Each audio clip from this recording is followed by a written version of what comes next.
everyone. Welcome back to another episode of Everyday Bubbly. I am one of your co-hosts, Allegra Benz.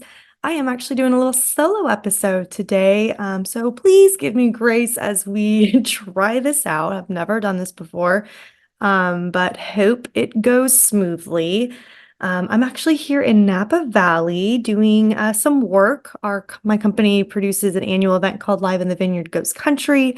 So I just flew in yesterday. I'm here through Friday when Adam's going to come meet me and I do a little wine tasting. And I actually think I might try to do another episode at the end of our trip just to give the highlights of Napa, wineries to visit, restaurants to eat at, things to do. Should be a wonderful time, and I'm really looking forward to it. But as always, we're going to start off with a little cheers of the week. So, of course, being in Napa, I can't not be drinking wine. As some of you guys might know, I was doing a little bit of an elimination diet with food sensitivity tests that I did the other month, and wine was one of them that I had a moderate sensitivity to. So I have not been drinking wine for the past few weeks, but just got into Napa and it is a go for wine. So today, what we are drinking is a wine from Stag's Leap. I know it's kind of hard with the lighting. It's a 2020 Cabernet, and it is just so delicious. I'm so excited. Stag's Leap is going to be one of the wineries that we are going to try later this week. But I picked up this bottle here, and so we are ready to cheers for the week. And actually, while some might think my cheers is being in Napa, which it definitely is, my cheers is actually that earlier this week, my sweet puppy dog Kerby had a dental surgery and everything went well. You're always a little nervous when your dog has to go under anesthesia. If you have a dog, you probably can empathize with me. And Kirby's been very healthy.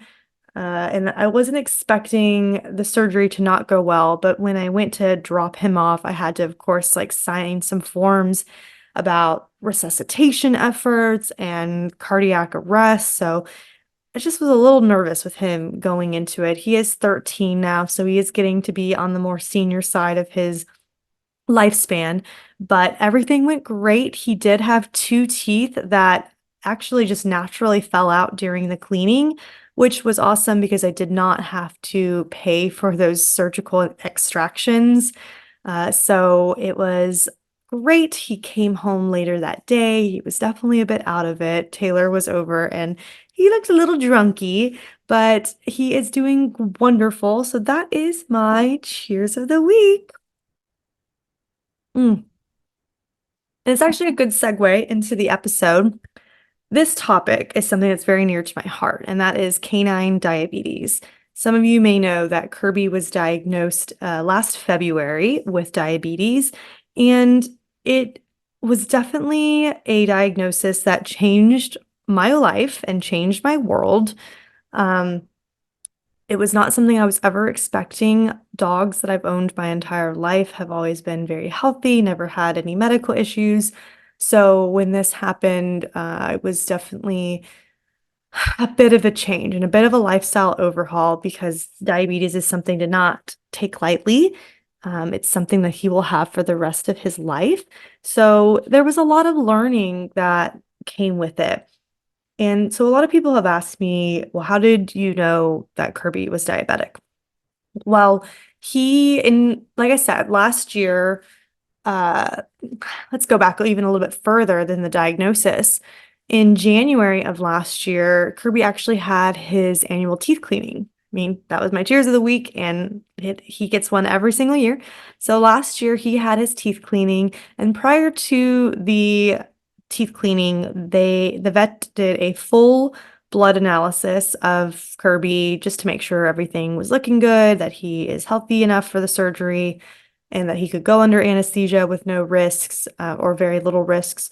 And when he got his blood work done, everything checked out to be totally normal. We had the procedure done, and afterwards, the vet did call me and let me know that his x-rays came back and that he actually had some small little kidney stones in his that came up on his x-ray. So we switched him to a kidney care food, which was a prescription food and something that he hadn't been on before.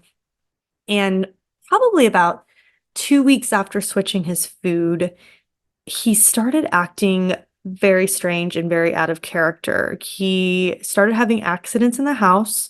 He was drinking a ton of water, to the point that he would, drink so much water that he would then go and throw up. And he was not able to hold in his bladder for longer than like an hour, hour and a half. And it was just very out of character.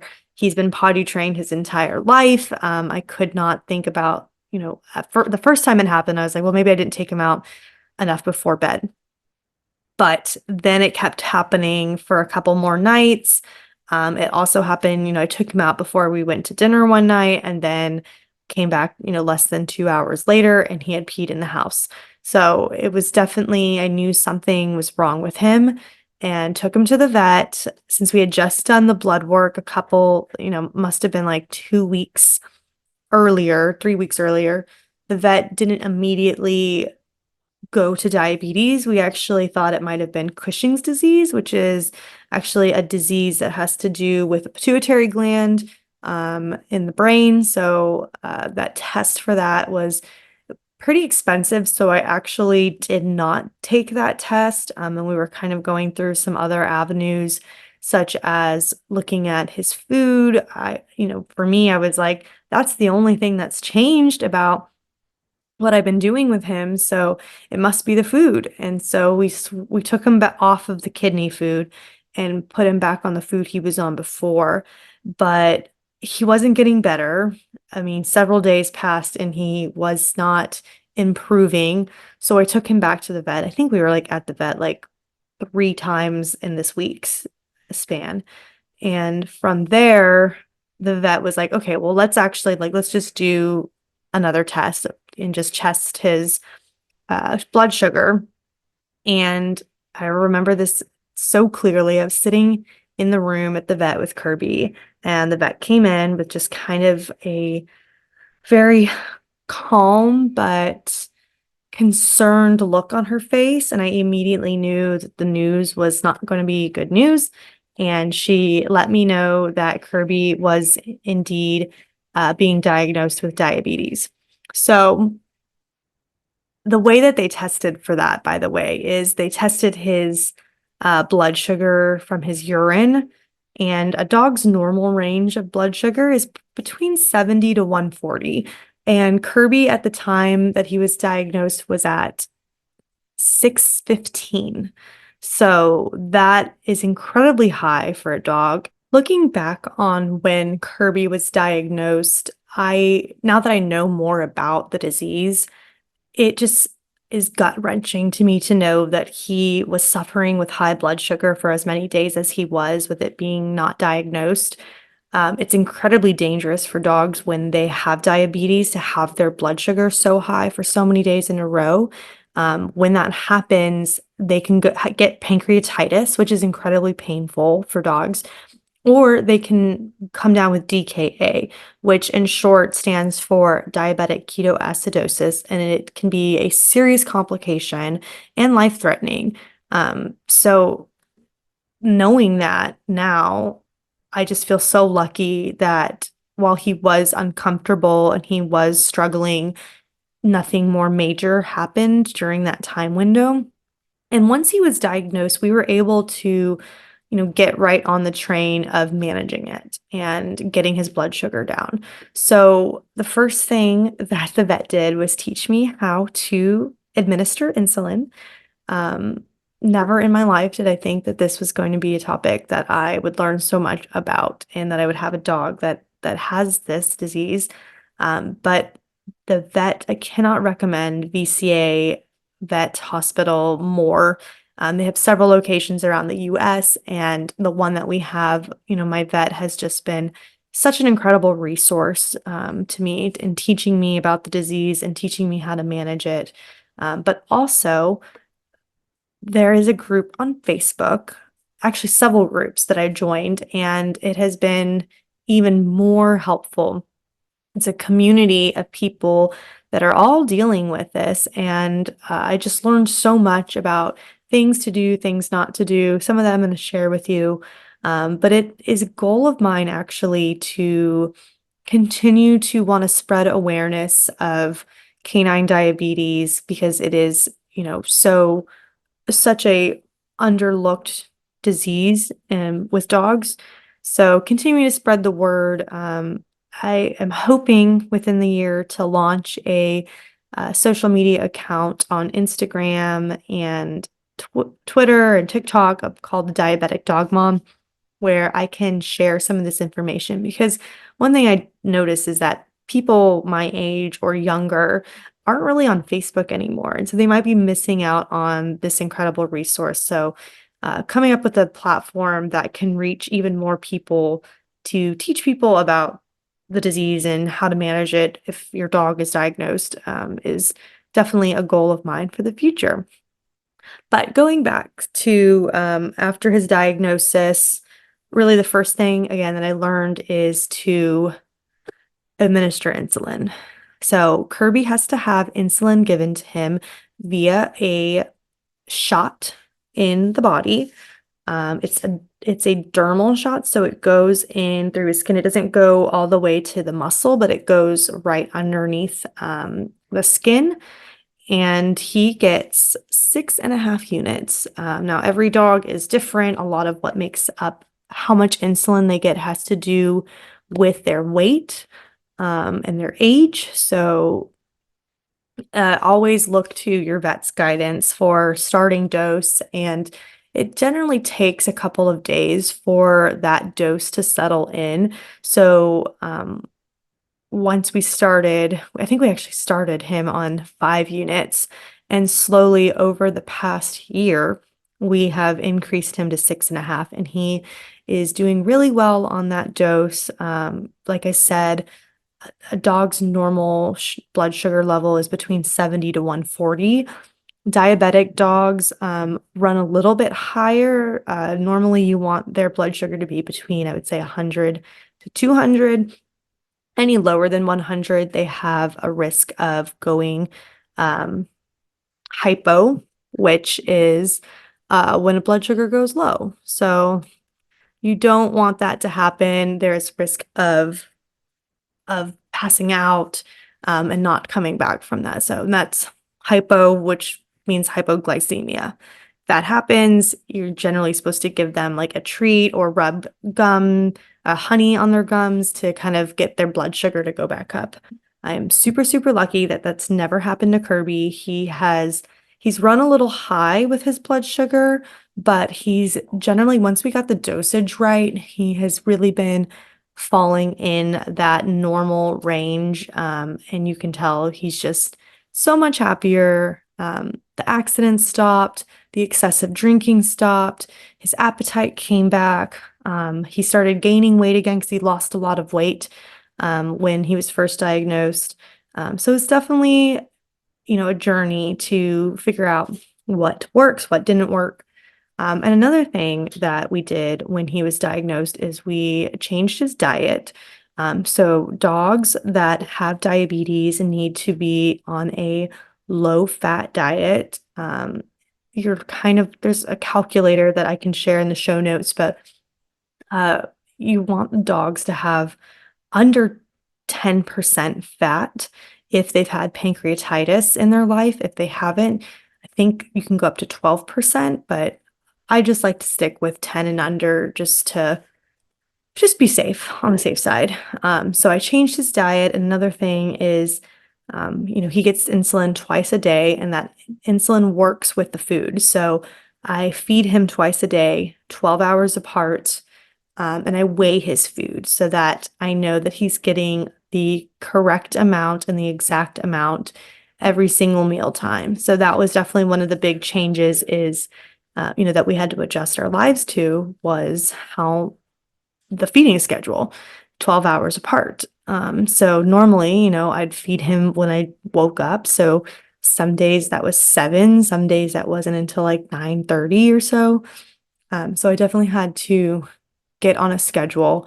And then 12 hours later is when you feed them their second meal for their second dose. So we are kind of landing on like an 8 a.m., 8 p.m., which is a little bit later than we would normally feed dinner, but definitely what works best for our household now. Um, and learning to give the shot too in itself was just a journey. I'd never done something like that before, and I was so worried that I was going to be hurting him. And luckily, Kerby has taken the shots like a champ. He barely notices. He'll sometimes kind of twitch. And I think only once has he yelped if it like struck a nerve or struck a part of him that was sensitive. But otherwise, he kind of just takes it like a champ, which is awesome. Like, and has helped so much with my anxiety around giving the medicine. So one other thing I've learned about diabetes is kind of the difference between canine diabetes and human diabetes. A lot of people think they are the same, and while technically they are both, canines are type 1 diabetics, it's very different than humans because humans with diabetes generally test their blood sugar and then administer their insulin throughout the day as they do different things like eating meals and working out. And it's definitely more regulation. With dogs, you do not administer insulin throughout the day. Even if they're running high, you just kind of have to let, the dose work it out.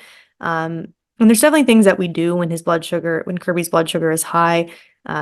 Pushing water is something in the community that is said, where you just try to get the dog to drink as much water when they have high blood sugar so that they're peeing those ketones out of their body if they have them. And you can do that by adding like tuna to water or Parmesan cheese, things that will just get a dog to consume more.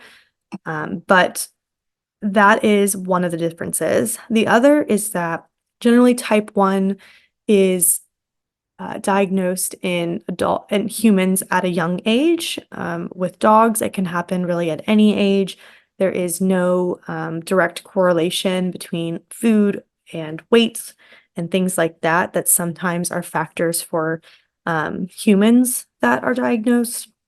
With Kerby, he was older in life, and there was no really thing that I did or that happened to cause it. It can just happen when a dog's pancreas does not want to work anymore.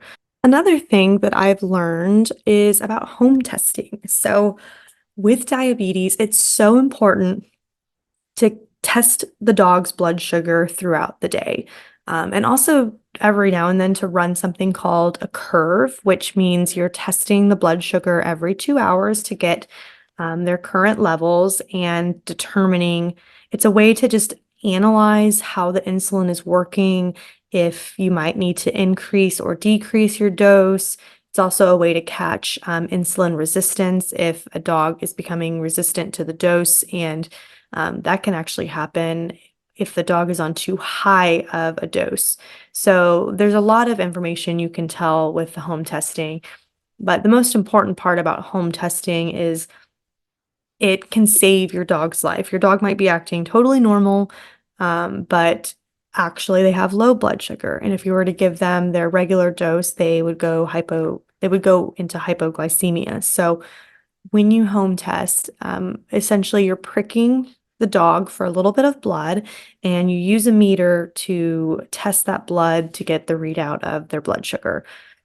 With Kerby, I use a system called Pet Test. It has been really great, and I actually took it to the little testing meter, to my vet to see how it worked against their tools, and it was very close readout. So I feel really good about using that meter and that testing system, since I know it registers very closely to what the system at my vet's office uses.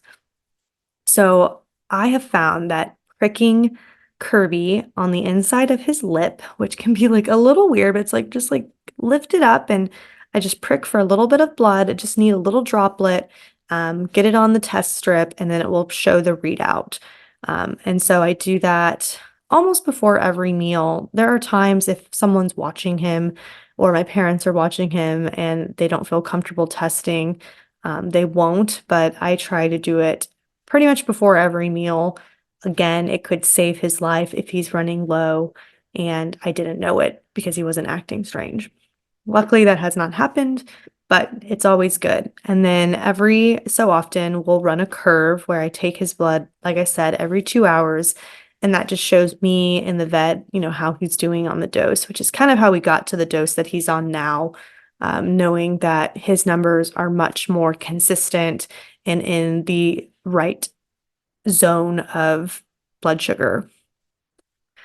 Some of the other things that I have learned about it is also like best spots for injecting insulin.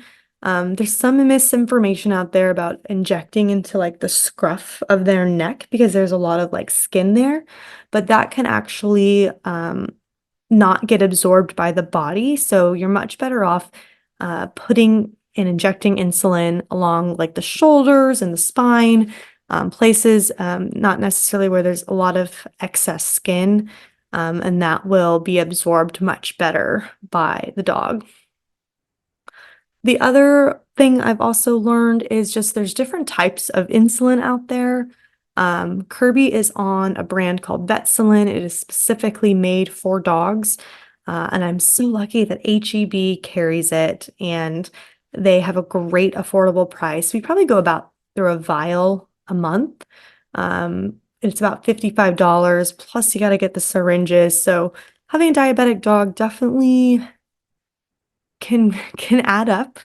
But it's worth every penny to know that he's happy and he's healthy and he's doing so much better. But there's also other types. There's a type called Novolin that is sold actually at Walmart without a prescription. I know a lot of people in the Facebook group that I follow use Novolin because it's just much more accessible to get and it can be cheaper, especially if you have a bigger dog and that dog requires a lot more insulin per injection. You're going to be going through multiple vials in a month. So that can be a great option for people.